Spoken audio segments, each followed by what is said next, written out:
মা পিঙ্কি, এদিকে একটু আয় তো। মা, তুমি আমাকে ডাকছো কেন? কি হয়েছে? আমি তো তোমার জন্য চা বানাচ্ছিলাম। এখানে আয় তো মা, একটু বস, তোর সাথে কিছু কথা আছে। কি হয়েছে মা, বলো। একটু আসা যাওয়ার মধ্যে থাকিস, আমার তো শরীরটা ভালো নয়। ঠিক আছে, আমি আসবো মা। জানিস না, বৌমা আমার একদম সেবা করে না। এরকম ভাবে বলো না মা। হ্যাঁ রে মা, সত্যি বলছি আমি। যাই হোক, তুই একটু আসা যাওয়ার মধ্যে থাকিস, তাহলেই আমার মনটা ভালো থাকবে। আর হ্যাঁ, তোর জন্য একটা চুড়িদার কিনে রেখেছি, এই নিয়ে এটা রাখ। আর তোর জন্য এই আংটিটা বানিয়েছি, নে রাখ, কাউকে বলিস না যেন।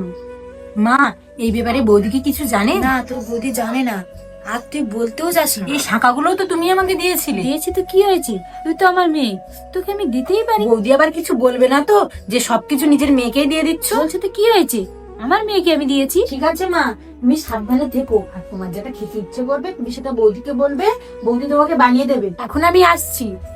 আর হ্যাঁ, তোমার যখন কোনো অসুবিধা হবে আমাকে ফোন করবে, আমি তখনই চলে আসবো। ঠিক আছে মা, সাবধানে যাস। হ্যালো।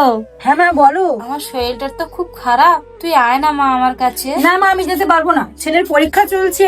তাছাড়া ও অফিসে যায়, সকাল সকাল রান্না করে দিতে হয়। না না, আমি কোনো মতেই যেতে পারবো না। আর হ্যাঁ, বৌদি তো আছে ওখানে তোমাকে দেখাশোনা করার জন্য। বৌদি? না মা, আমি এখন আসতে পারবো না। তাছাড়া আমার পরিবারটাকে তো আগে দেখতে হবে, তাই না? ঠিক আছে মা, আমি রাখছি। কি হয়েছে মা, আপনি কাঁদছেন কেন? না, কিছু না। মা, আমি আছি তো, আপনি এত চিন্তা করছেন কেন? হ্যাঁ, অনেক বড় ভুল হয়ে গেছে, আমি মেয়েকে এখন ভেবেছি, বৌমাকে না না মা, এরকম ভাবে বলছেন কেন? সে তো আপনার মেয়ে, আর আমি তো আপনার মেয়েরই মতো। মেয়ে আপন হলো, সে পরের বাড়ির সম্পদ, আর বৌমা সুখে দুঃখে সবসময় পাশে থাকে। আমি কি আপনার সেবা যত্ন করবো না? বলুন, চলুন মা, খেয়ে নেবে চলুন, কারণ আপনাকে আবার খাওয়ার পরে ওষুধ খেতে হবে। বেশি চিন্তা করবেন না, চলুন মা, খেয়ে নেবে চলুন। ঠিক আছে বৌমা, চলো।